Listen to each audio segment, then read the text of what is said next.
Hello, everybody. My name is Brian Heater. I am the host of the interview podcast RIYL. Wanted to get some of the boring process stuff out of the way up top. We will be recording and posting the audio from this session for posterity on the RIYL YouTube page, so you can listen to anything you missed. You can also check out past conversations with Warren Weinstein, Glenn Head. We also had a panel conversation with Tom Kay and Patrick Crotty about indie publishing, and most recently a chat about comics retail with Brandon Schatz and Brian Hibbs. We're going to kick off the conversation with our guests, and then at the end, invite listeners to ask questions. All right, I'm excited to introduce our guests for today. This time out, we're going to be discussing zine self-publishing and crowdfunding, starting with Ayun Halliday. She is the creator of the long-running self-published zine, The East Village Inky.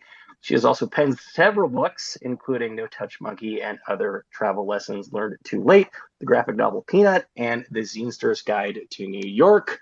Her latest is the crowdfunded microcosm title, Creative, Not Famous, The Small Potato Manifesto, a practical inspiration to fellow artists, musicians, writers, actors, dancers, zinesters, and more. Martha Grover has been creating zines since 2003, including the long-running Somnambulist. She has also written the books One More for the People and The End of My Career. Her most recent book is a collection of essays, poems, and art titled Sorry I Was Gone, a lyrical memoir. She is also the owner and proprietor of Martha's Curiosity Shop, which I believe just opened a new location. Is that right? Yes, it is. I opened another store with my sister in Portland called Grover's Curiosity Shop. So you're officially franchising. Yes. Exciting. And let's start with you. I mentioned the name of your latest title. The name of your latest book. The subhead is The Small Potato Manifesto. So what is the manifesto? What is the mission statement of the book? Well, it grows. It sort of, we start building it from the ground up with the first chapter, so that you're not slammed in the face with a giant manifesto at the beginning of the book. But it sort of came out of me thinking about how probably way more than 99% of artists and creative people throughout history never become rich, never become famous. And those of us who stick it out into middle age and beyond, it felt like maybe there was a need for some best practices, like sort of a community etiquette book of like, you know what, if you buy my zine, I should make an effort to buy your zine. If you come see my little off-Broadway show, the next time you're performing or your band is playing on a Wednesday night at 10 o'clock, maybe I can drag my Heiner out to see you.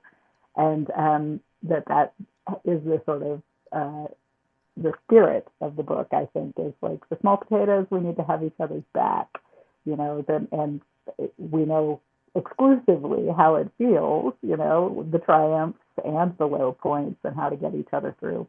So it just kind of, the manifesto builds up with each chapter from there. Do you feel like that's something that has sort of traditionally been lacking in zines and self-publishing? I mean, has the space been too competitive? I can speak to it more through theater than through zines, because when I started making my zine, I had a 1-year-old child, and this was my way to keep my wig on straight. Really, I really felt like I had a complete loss of identity, because my identity was so tied up in being a creative person, and my husband and I were in this late night theater company together, and then suddenly I was stuck at home with a baby and he wasn't. So the zine was immediate satisfaction for me, but it didn't put me in a big swirl of people who were also making zines. It put me in a swirl of people who had children and who were a particular kind of parents. And, the internet was just starting to get going with listservs and stuff like that. So that was who I was connected with. I couldn't travel all over the country and flop on people's couches and go to zine festivals. But yeah, in terms of theater, like I felt like I moved from a scene in Chicago where everybody knew everybody and went to each other's parties and saw each other's shows, to New York, where it was just like, yeah, what are you still doing in the States? Your show just closed.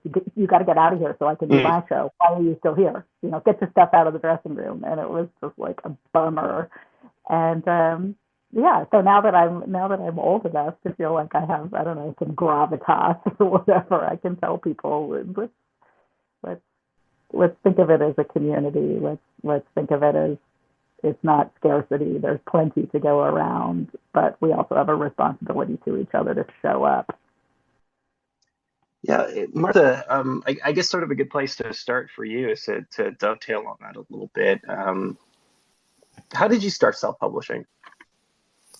Well, first of all, I love everything you said, Anne. It's awesome. And I haven't read your book yet because I haven't gotten it yet, but I did go and order it through Kickstarter. Oh, so I'm really excited to read it. So you're already, without having read it, you're already adhering to the manifesto. Oh yeah, 100%. Yeah, because I think living in capitalism, we are just so brainwashed to think the only reason anything's worth doing is if you can make money off of it, And so I'm right there with that. How did I start doing self-publishing? I just started doing zines because I had graduated college and I was doing a lot of performance poetry and I needed to do something different because I was so burned out on it.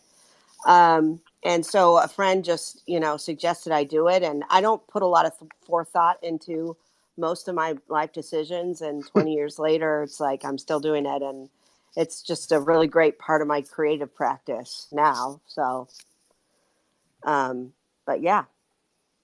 Do you feel like that's been an advantage in the long run? This is not thinking too hard about any of these things? Oh, yes, definitely. Because if you put too much thought into it, you probably won't do it, So, and if you have high expectations or unrealistic expectations, you're probably going to have your hopes dashed. So, yeah, and I think that the zine community is not about status, and that's really, really great for fostering creativity. So for the long run, and I think that's what I connected with Anne, is that you get to a certain age and you kind of look around and you go, who's still making art? I feel like that is the triumph. It's still making the art, not necessarily what what kind of status you may have achieved. Yeah, I agree. And there are a lot of us, then you start finding out who knows who, and, this person visited that person, and you feel like you're a part of something really exciting. Yeah. Yeah, I mean, I think it's a testament to how big this world is that I don't think that either of you were really familiar with either one's work before we set up this conversation, which is kind of wild to me. This is our first time really significantly crossing paths. But all roads lead to Ariel Gore, because you did say in that email that Ariel Gore, and Ariel Gore is she published Hip Mama, and she has a huge network of not just self-publishers, but just people that are making art on the fringes, I guess, for lack of a better word. And she is she's a huge mentor to me. She is talk about giving back to the community. I mean, that's what she does. And so I would hope to be that person someday, that gives back, so. Yeah, agreed. The definite fulcrum. And I have not taken any of her classes, but she has Ariel Gore's School for Wayward Writers. And everything that I've heard from anybody who's taken her classes it's just pure encouragement. And, this thing, it's you can totally do this thing, it's not this lofty, you have to wake up in the morning and have your coffee and then write for 5 hours. She just meets every writer wherever they are and encourages them to do their thing. Yes, because everyone, not everyone, but a lot of people try to turn everything into a competition, and that turns people off to the arts. Yeah, the culture supports that now, I think, too. The idea of you got to go over the top with your TikTok, you got to get 1 million views. Right. And it's I'm happy for certain people who have really made it big on TikTok, but the idea of trying to compete in that arena, it stresses me out even just thinking about it. I saw some of your quarantine videos with the hula hoops, so I feel like you probably could That I could can break do. through on TikTok if you really tried. Yeah, right. I know it's gonna be like grandma hula hoop. No, I don't want to be that.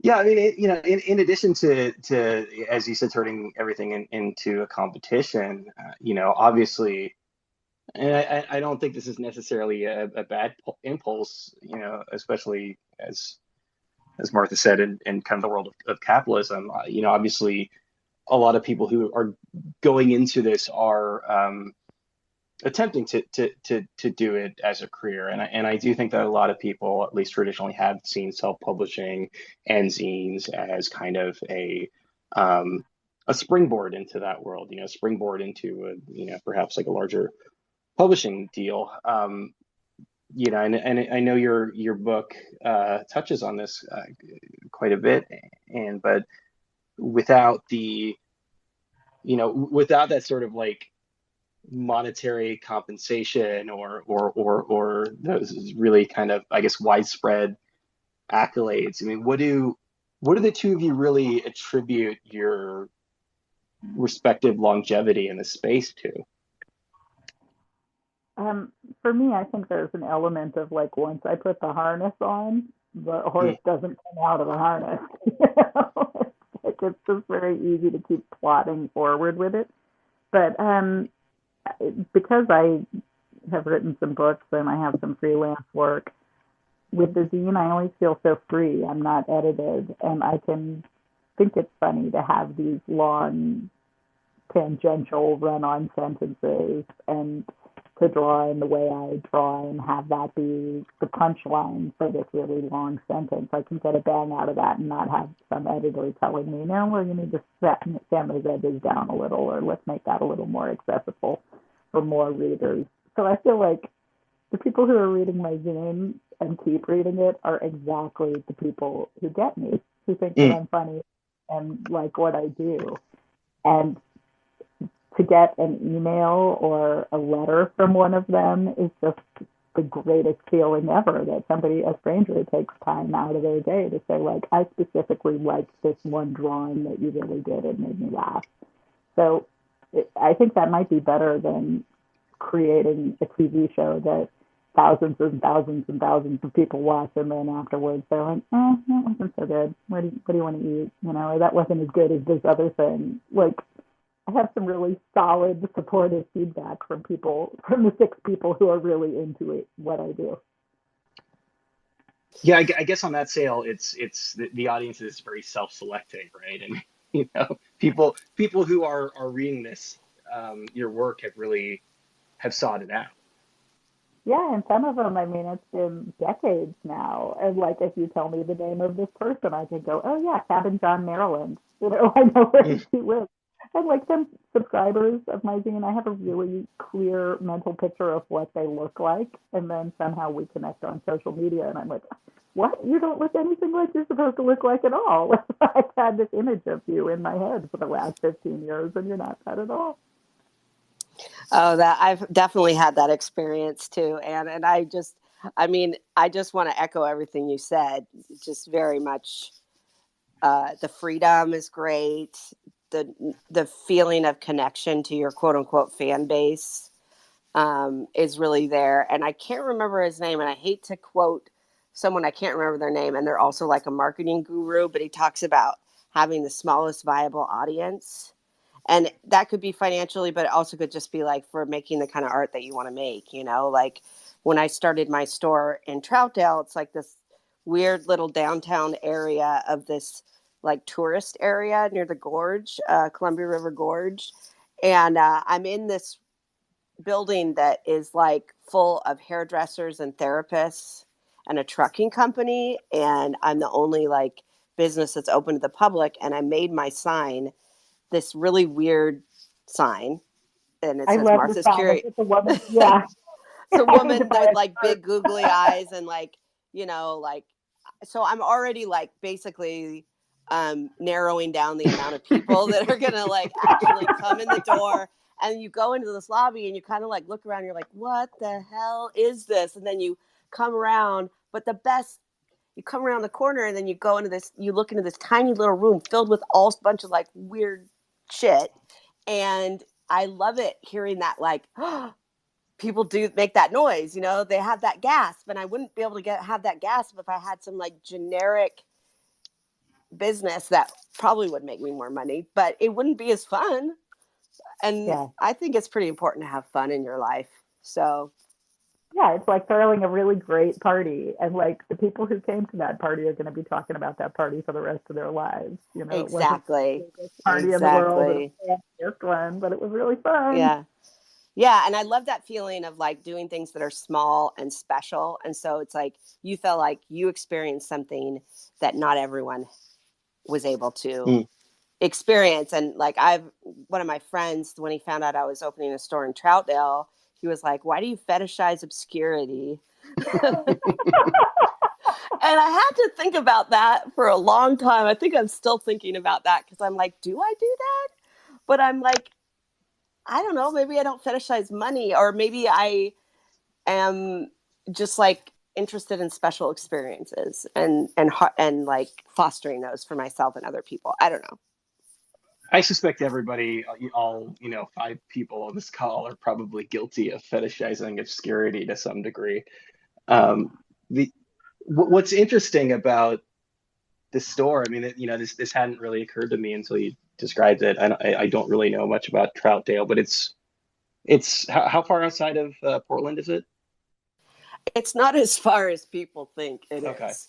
I used to run a storytelling event there at Tad's Chicken and Dumplings, which is this old diner. So I did Tad's Talks, and people would come and they'd tell me that they stopped at the grocery store to get snacks. And it's seriously, if there's no traffic, it's 20 minutes, but it's a mental barrier, Sure. Like I've lived in the suburbs for like most of my time in Portland now, even though I did live in Portland proper for a long time, but like, it's really not as far as people think. And it's just outside of the city. People don't even want to leave their own neighborhood. So it's not hard to, I guess, be obscure or be a little bit out of the way because people don't really go out of the way. So obscure and out of the way, but the analogy I kind of wanted to draw there, and tell me if I'm wrong, but is the obviously there are people who are seeking you out, and there are people who are specifically seeking the store out, but there is that opportunity for discovery. I mean, I assume that a certain percentage of people who visit the store are really kind of stumbling in there and, finding this exciting new thing. And that's certainly been in the days when we used to actually, leave our homes and go to bookstores. I mean, that was always one of the most exciting elements to being somebody who is excited by self-publishing, is walking into a bookstore that sells these like weird little black and white pamphlets and stumbling on something that I had never heard of before. Oh, for sure. For sure. Like that is the joy of having this small space, is that I will have teenagers come in there and I can literally see me blowing their minds. And I'm not like trying to be all, have all this hubris or whatever, but that is all it takes, is because people are on their little train tracks and, you can come in and kind of open up their minds. And sometimes people do, sometimes people do literally stumble in because there's a bar next door. And I think they have poker machines, and people come in and I can tell they just want to like spend all their poker money. So I feel a little bit guilty, but it's also like, well, whatever, it's capitalism. So it is what it is. But yeah.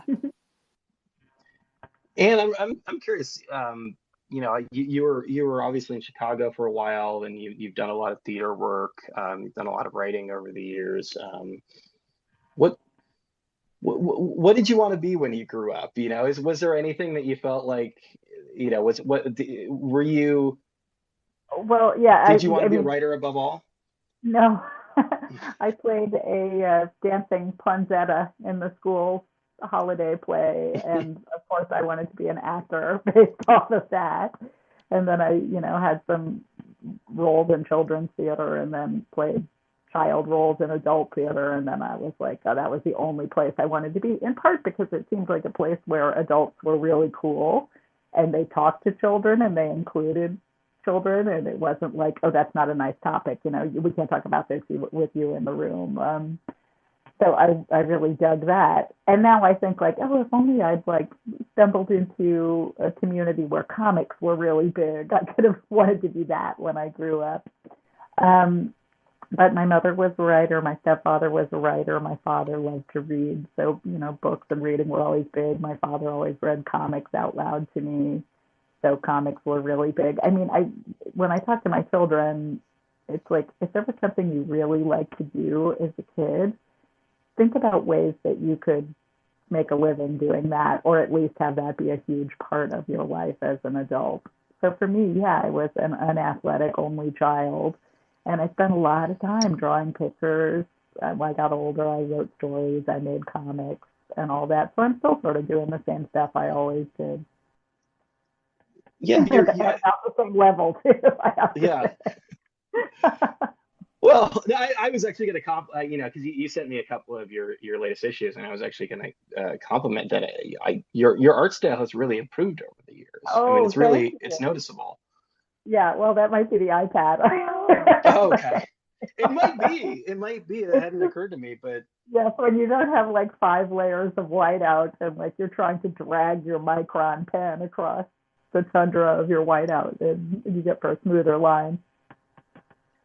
that is another connective tissue that the both of you have is the both of you are artists and have incorporated that into your work. You know, had either of you ever considered doing something, I guess, a little more in the vein of traditional comics?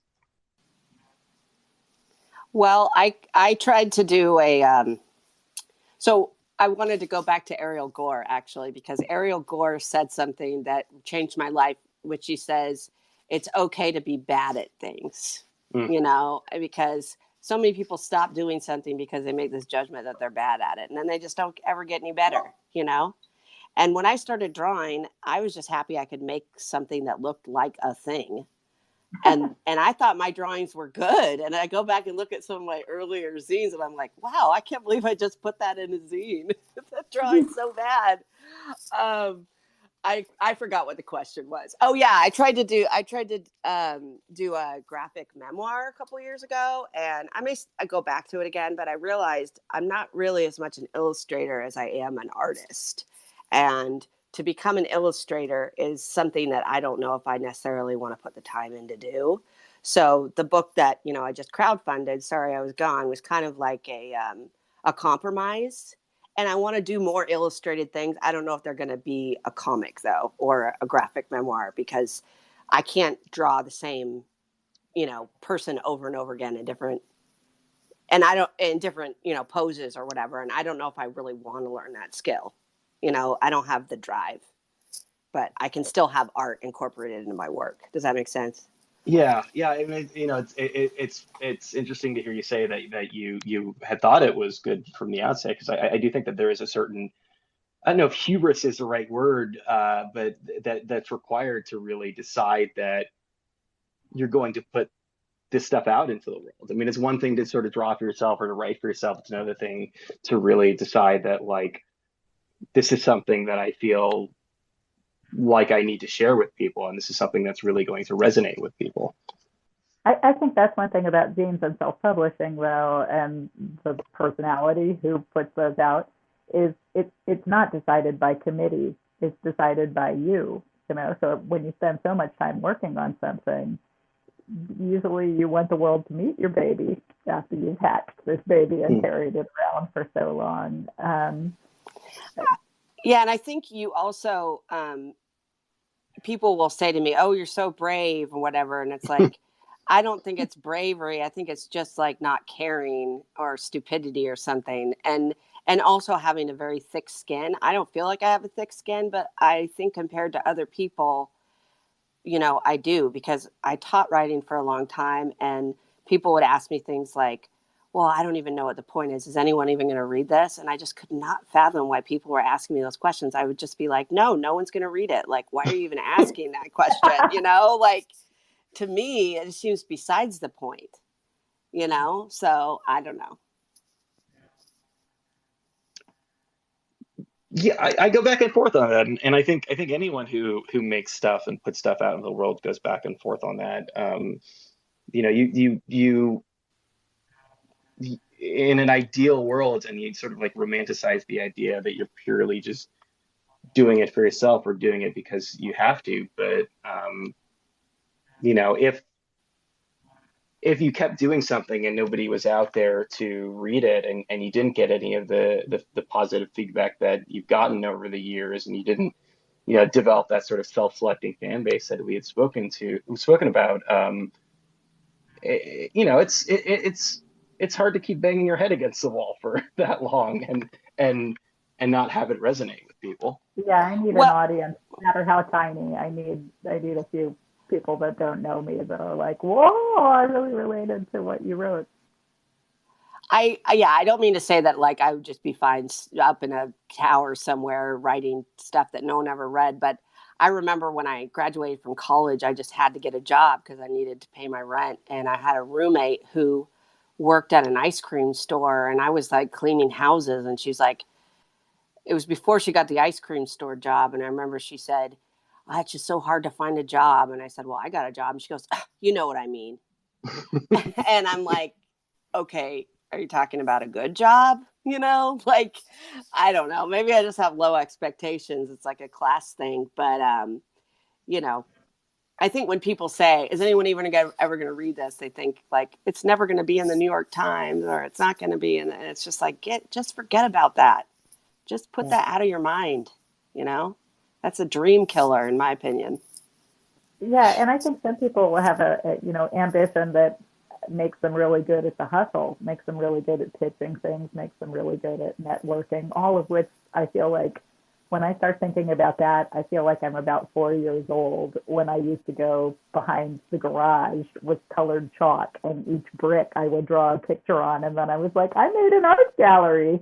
And then I would sort of figure out, like, how are people going to know about my art gallery? How are people? Maybe my parents will tell people to come to my art gallery. That is such like the ultimate metaphor of like the first time it rains, it just completely disappears. Yeah, there goes my art gallery. Right, but it's like I've never had trouble with the creativity or the ideas or too many ideas, or like immediately being able to envision how great it's going to be when the thing is done. But as far as actually getting public recognition or like socially sanctioned recognition for stuff, I'm like, how do grown-ups do that? I'm not quite sure. And it sounds boring, and I don't want to spend my time that way. So, but if I get anxious, I spend way too much time on social media saying like, that guy's got it figured out. Oh, she must have had it figured out. Oh, that kid has a byline in the New York Times. Why? Yeah, I mean that actually that brings up something that I wanted to circle around to, and that you had alluded to before. You're I think both your kids are roughly college age at this point. Is that right? Oh no, they're even older actually. Inky is 24. She's just got a job at the Museum of Natural History, doing exactly what she wants to do. Wow. So I'm like, yeah, and that kid has ambition. It must come from the father's side. She's working in a Wes Anderson movie at this point. Yeah. Yeah, but so and you're obviously in all sorts of creative fields, and your husband is a playwright and has had quite a bit of success on that front too. But both of you have seen firsthand how difficult it is and how much of a struggle it can be to do something creative professionally, and especially live in a place like Chicago or New York City. It sounds like you're going out of your way to really to foster their ambitions on that front. But did part of you ever sort of want to dissuade them from that to the degree of like just how frustrating and heartbreaking these fields can be? Oh, no, because I was like, oh man, if I had a kid who was an athlete and like loved soccer above all, how would I know how to support that kid and interact? And also, would I have to go see every soccer game? And the answer, of course, would have been yes to that. So for me, to have kids that were interested in the arts was always really thrilling. But then, you get down to this kind of micro level of like, but wait a minute, that kid doesn't want to go to that museum, or this kid has no interest in seeing this play. But I just told them how good the play was, and they're like, no, I'm good. I don't want to see. What's the matter with you, child? So, yeah, I'm happy to have kids who have an interest in the arts, and, yeah, I don't know. I did want to talk a little bit about again, another common thread that the both of you have is that you have done crowdfunding projects recently. Martha, I wanted to start with you. I know that you had some books come out on publishers in the past. I'm wondering why you went the self-publishing route for this latest one. I think it would be an interesting story to tell, because I think a lot of people that aren't writers don't understand how the industry works, really. And I don't even think I really understood the industry even after going and getting my MFA. It's more about just speaking to other writers that and seeing how people's careers kind of turn out over the long run. Back to an earlier theme.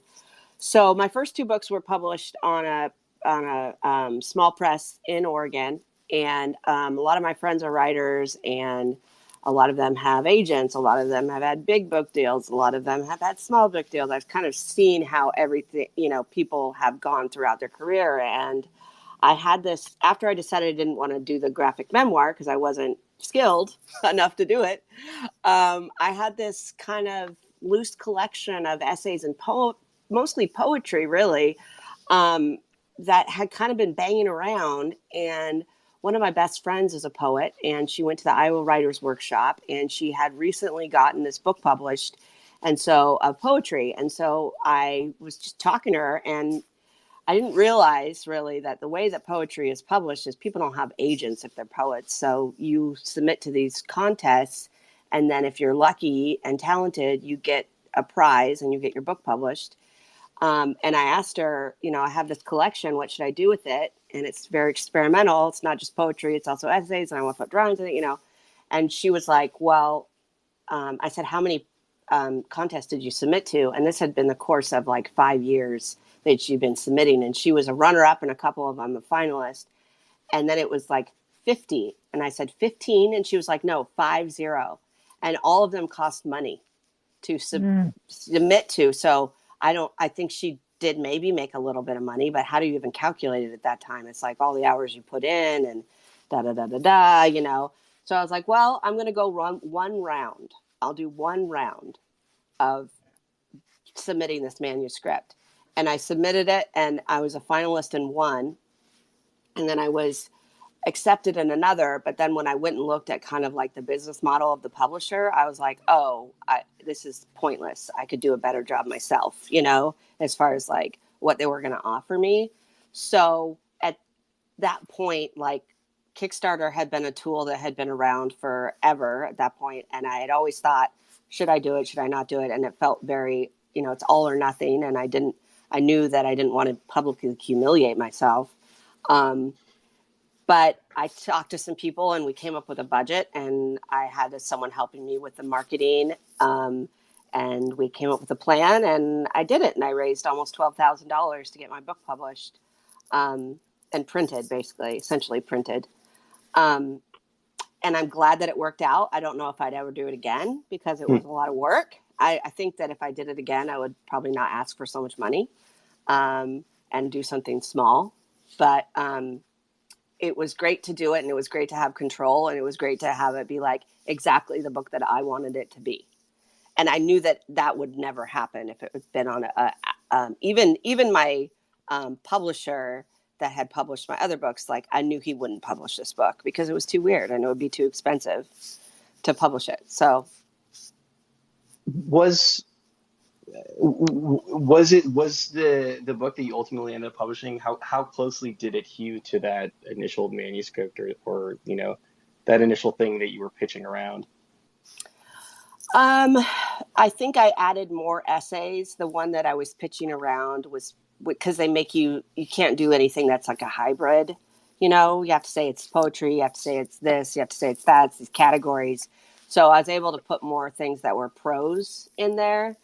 And then obviously I had people look at it and edit it and give me feedback. And so I ended up taking some pieces out and putting some other pieces in, but it was more or less. And also like the book is it's very time sensitive. So like the same friend that I was telling you about, she just had a book published, and it came out on a big press, and the whole process was like 3 or 4 years long because they kept sending it back to her with more edits. And like, also I'm a very voice driven writer, and I know that about myself. And I know that like, when I was in grad school and when I've been in workshops, there's always going to be people that just don't get it. And they just try to change things arbitrarily because they don't like the voice they don't like my voice. So, and the people that do like my voice love it. So I'm not really, I have a very quirky style. And if, I don't want to send my stuff through the meat grinder, and I know that sounds really, I guess, conceited, but that's how I feel. No, I think that's a really good thing to realize about yourself. And, I feel like I have had years and decades where I have given the keys to the car to somebody who's like, wow, I really hate this car and I hate the way that woman drives it. So let me just drive it for a really long time and not let her choose the radio station. And I went along with it. And like, if I could change one thing, it would be, go back in time and just say, I'm gonna self-publish everything, and I'm going to make things exactly the way I want, because I think I would make more. I would have more in the rear view. So we're at about 45 right now. I'm going to open up to questions if anyone has any. In Pat's case, you can just unmute yourself since I think you're already a speaker. In the meantime, and I wanted to ask you a little bit about the nature of your Kickstarter, because I know obviously Microcosm is kind of is a powerhouse in this world. What is their relationship to the campaign? Right. So that was Microcosm's Kickstarter, but it started to look like my Kickstarter. Okay. They had told me like, we want to do a Kickstarter, and I was like, that's okay, but what do you want from me in terms of that? Because I wasn't sure if our theater company would be doing anything with it. It was, maybe late 2020 I almost said 2010, late 2020 when we were working on this. And I was like, well, I don't know, my theater company might be doing something and we might need to go to that well. And I have a bugaboo about not asking people for money too many times. And I didn't want to ask my people, like, support my theater company and now make it so that I can have this book come out. And they're like, no, don't worry about that. It's just, it would be nice if you could buzz in maybe once, if you could make a video. So, the second I made the video, I was all in. And it was very exciting to see my people, the readers of the zine, or people who bought my books, or, old friends, all the people who support you on Kickstarter chipping in. But it was a little frustrating on my end not to see who those people were. Like, I had to hear about it on social media if they reported, like, I did it, I gave you some money. I definitely, like Martha, I know a lot of writers and, people who've published with big houses, and I've had a couple of books with big houses. And you definitely get some people who are like, you had to kickstart your book, you had to, and there's a stigma. And also people who are well-meaning but don't know how publishing works at all. I'm not sure I know how publishing works, but they will also think of like, oh, that's not so good, that you had to do this thing. But I think, Microcosm, I trust them. They figured out how it works for them and how it works to keep the money flowing through their operation that allows them to serve many more authors in a year because they're getting the money up front. And the people who are kicking in get something in return for their money. They get a book or lots of books or downloads or whatever. But yeah, it's like, I still need to educate myself about how to really run a Kickstarter campaign. The only campaigns I've ever run have been through Fractured Atlas, which I'm a fiscally sponsored project of them, and that means that people who support my crowdfunding campaign through Fractured Atlas can claim it on their Schedule C of their taxes, which is important to me. Because I have another friend who wrote the Stoner Babes coloring book that Microcosm put out. I don't know if you've seen it, but her name's Katie Gwynn. I would check it out. She just did all these drawings of like beautiful women smoking joints and stuff. But Microcosm published that, and she was involved in their Kickstarter for that too. So I bought several books from them, and they got it down to a freaking science. They do really well on the platform. Yeah, they do.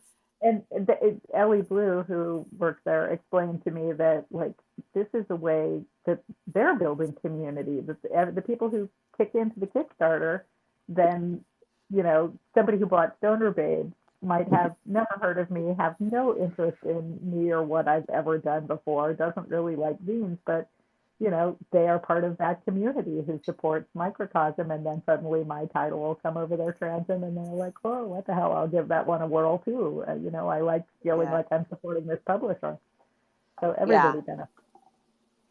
Yeah, and I think for me, running my own Kickstarter myself, it was so high stakes. That was what I didn't really like about it, because I like low stakes stuff. I mean, that's why I've been doing zines forever. So I like low stakes. And so, in that regard, it's like, they tell you all the stats. Like if you don't make this percentage of your goal within the first 48 hours, then you have this much likelihood to fail. And oh my God, it's so stressful. I have a question. Yeah, go ahead. Oh, hi. This is Pat in Philly. My question is, so what are some of the zines that sort of got you into it, maybe before you even worked on them yourself? That's a good question. For me, the first zine that I ever consciously saw was Global Mail, which was a mail art listing zine, sort of similar to what Fact Sheet 5 was for zines. Global Mail listed mail art projects, and somebody I know who, Ashley Parker Owens, who published it, just dropped off this giant unsolicited stack of them at our theater. And I was like, what is this thing? I would much rather leaf through this thing than clean the theater, which is what I was supposed to be doing.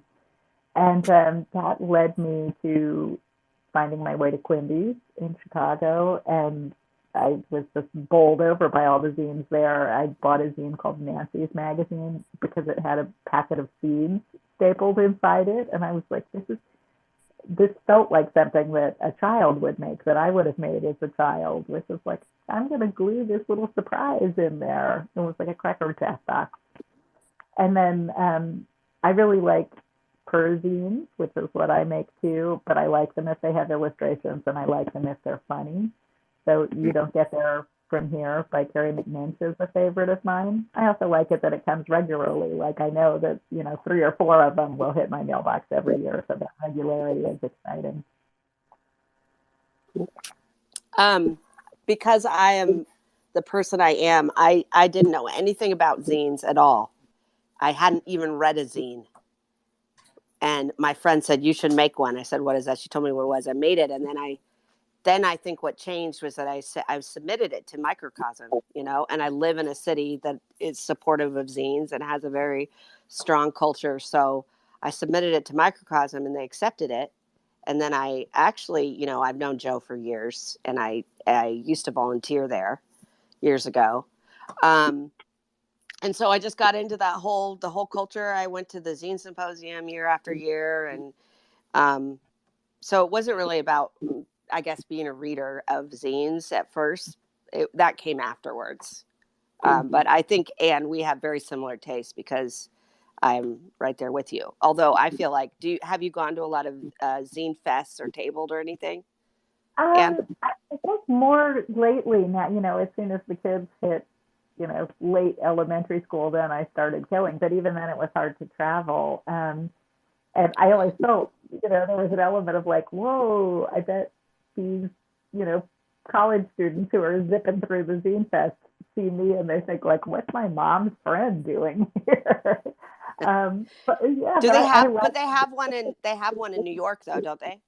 Yeah, they do. I mean, there are several. Pete's Mini Zine Fest is a little one that's in a bar, but that's been consistent, and I think this did celebrated its 10th anniversary or 15th anniversary. I think that's where I think that's where I interviewed you for the first time and was at Pete's Candy Shop. Yeah.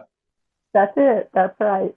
And there was a big one in Brooklyn that I think then the couple that ran it had a baby and it all just became a little much. There's the Feminist Zine Fest at Barnard College. There's definitely an Anarchist Zine Fest. So, they pop up. Some of them last, some of them don't. But I would like to travel to some of them. I mean, I've been to the LA Zine Fest. I've been to the Chicago Zine Fest. And I'm going to try to get back to Chicago this year if it actually happens.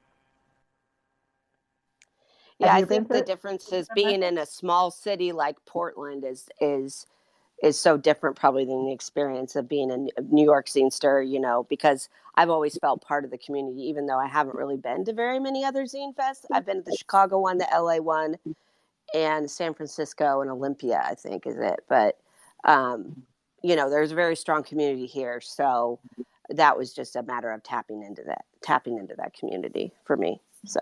One thing the Chicago one did that I really liked was before they let the public in, they had an hour that they split in half. That's Birdie. Oh, Birdie. But you could take half an hour to go and look at other people's tables, and then you went back to your own table, and there was a half an hour where the other half came and looked at your stuff. And that's just like it took the edge off. Like, it was really fun to just visit and not feel like, oh, I'm missing somebody who wants to see my stuff, or like I'm taking up time with my big butt in front of somebody else's table, and that's discouraging other people from browsing their wares. So I liked a lot.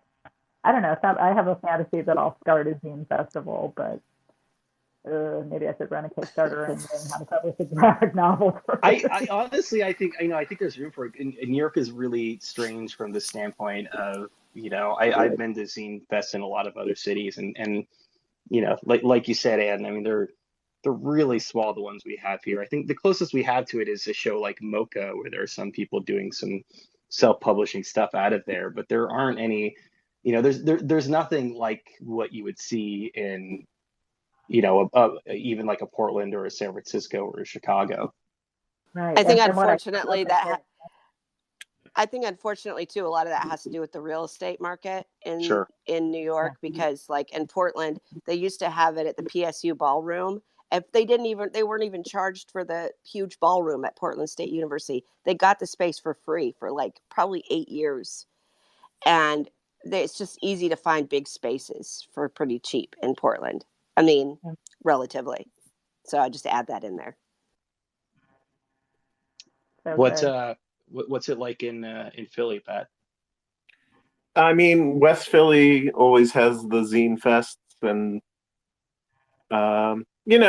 there's usually an attachment to the different Comic-Cons. Maybe not the bigger ones, but I think there's smaller Zine Fests, and you can usually pick up zines at some of the local bookstores. So I'm betting it's closer to New York than Portland. In like, we don't have like I don't know how supportive the zine culture is. I think it's probably a little spread out here.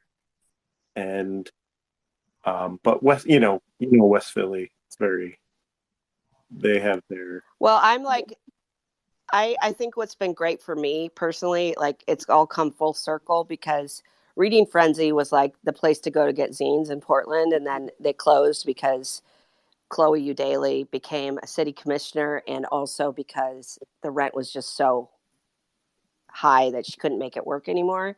And I've known her for years, and when I opened my tiny bookstore in Troutdale, she gave me the old shelves from Reading Frenzy. So now, like, I feel like it's all, I'm OG now, and now I have like a little zine store of my own in Troutdale, So I always say I'm the gentrifier of Troutdale.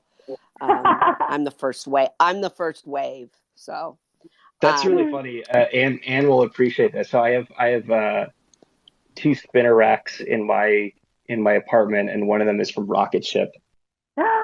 I do appreciate that. That's amazing. When Alex was going at it, well, not going. He chose to close the store, but when he shut the store down, he gave me one of the spinner racks. The other thing I was going to say is that the other thing I was going to say, sorry to butt in, is that Chloe also started the IPRC, which is the Independent Publishing Resource Center, which is a local nonprofit that has done very well for itself over the years. And they have screen printing. They have a risograph. They have a copier. They do all kinds of stuff with writers and zinesters. And I feel like that's really been the heart of the zine community. I know they have something like that in Chicago, or is that not a thing anymore? Which is like their own branch of the Independent Publishing Resource Center. Does anyone know? That sounds familiar. I feel like that's something that Mark Fisher talks about every now and then. But I remember on my first visit to Portland for the first Hip Mama gathering, speaking of Ariel Gort, yet again, somebody took me to the Independent Publishing Center, and I was just like, wow, this is great. Like, somebody should start one of those in New York. But I think, yes, it does take somebody like Chloe who has the drive and desire to go through all the paperwork of making something a nonprofit and running for office and owning your own business and all that. Like, I don't know. I think I'm a big grasshopper, big happy grasshopper. And I wish I had a little bit more ant in me, but I'm hopping along. So let me ask you the two of you just kind of one big bold semi-predictive question before we call it a night. I'm curious how the pandemic has impacted the two of you, both in terms of your own creativity and output and drive to write, and also building on that a little bit. Whether you think it will have a marked impact on the world of self-publishing going forward. You want to go first, Martha? Sure, I'll go first. Do I think that the pandemic will have an impact on self-publishing? Yeah. I wonder who keeps track of those stats, because that would be interesting to find out. I'm sure it will have an impact. I mean, it's certainly going to be something that people are writing about and processing, and it's going to be looked at in 100 years as like a movement, I think. We'll pick out some people and say they're emblematic of the movement of pandemic writers. I don't know, maybe not. But it's been going on so long, I can't even talk about it as like one thing. There's different phases. Like, I had a brain surgery and I got out of the hospital, and a week later, the whole country shut down. So that was kind of the context there. And then I was like, okay, I just decided I was going to write a fantasy novel. Like I do. I just decided to do something for no apparent reason.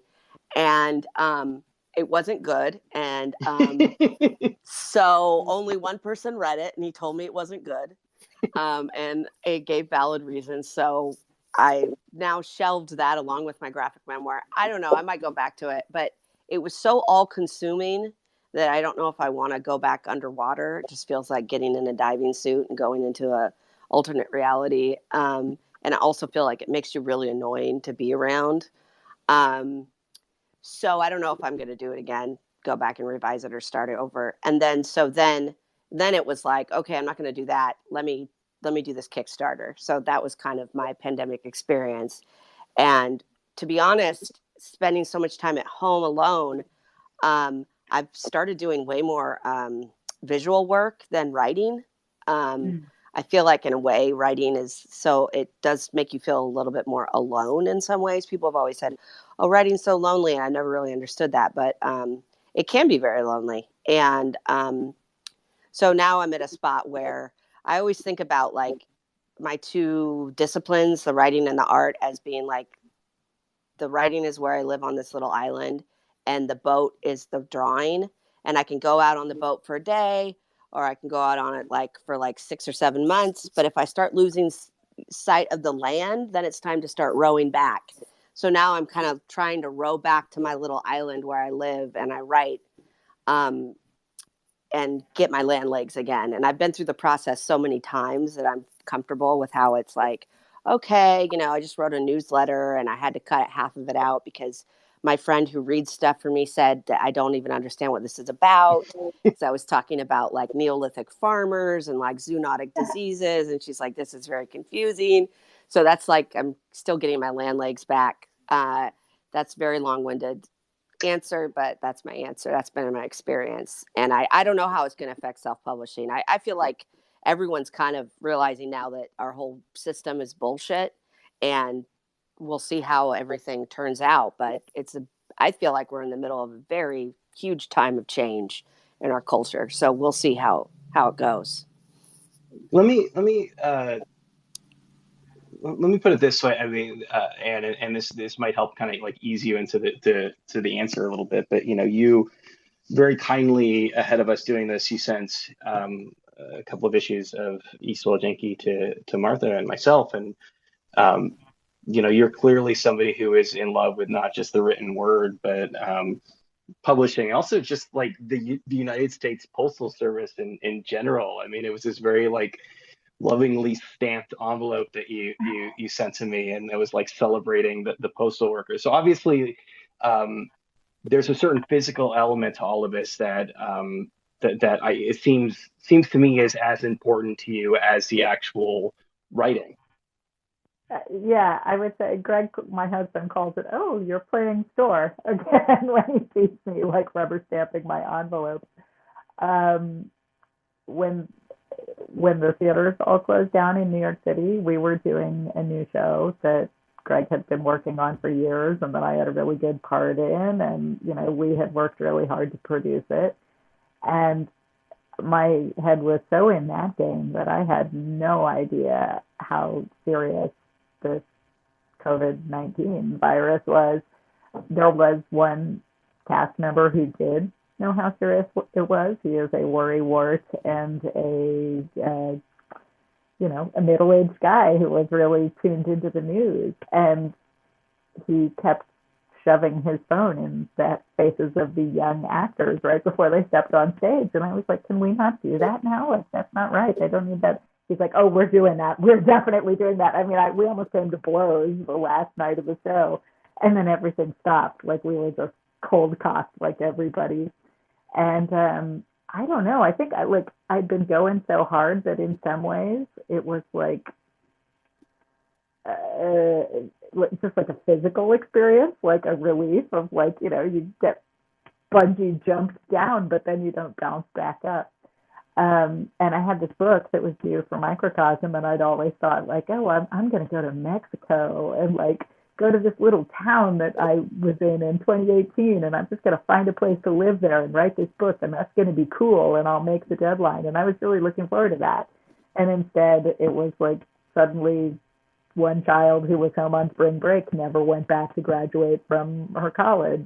Then the other kid had to scramble back. And, in New York City, it was also clear that people were just dying in droves down the street from us. We live right by Mount Sinai, which made everything feel very, very insignificant in terms of my play that had to close. And I was being driven a little bit nuts by seeing like, oh, these are the people who figured it out and immediately pivoted. They're doing virtual theater, and everybody's going to tune in and see their virtual theater because, by the way, they're a big Broadway star.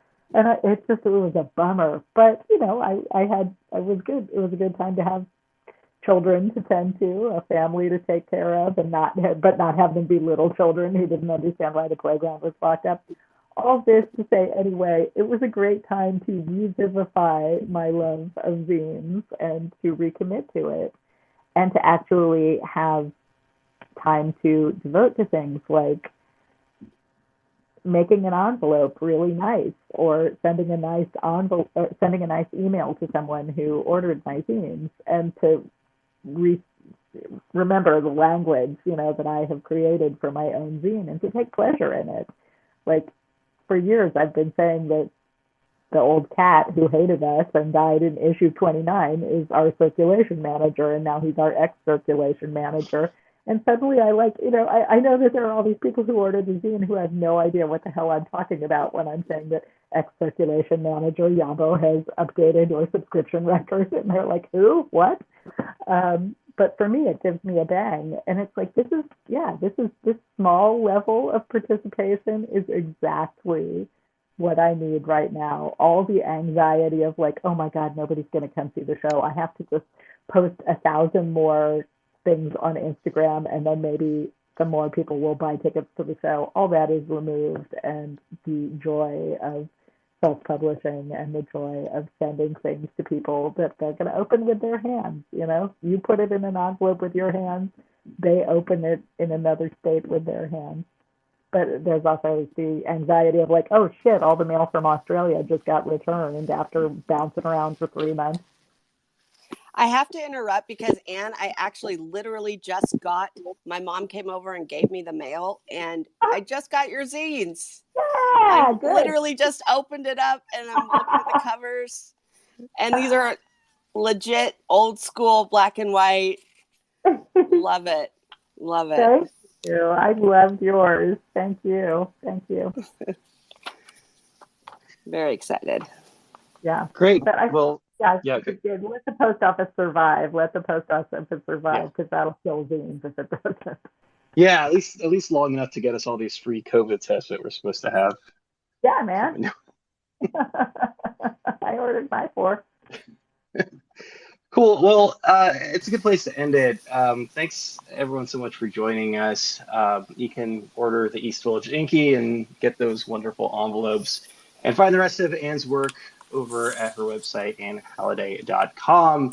You can also order Sorry I Was Gone over at Martha's site. That's themarthagrover.com. And we're going to be posting the audio from this conversation up on RIYL's YouTube page so you can listen to it at your own leisure. Thanks everybody so much for joining us today.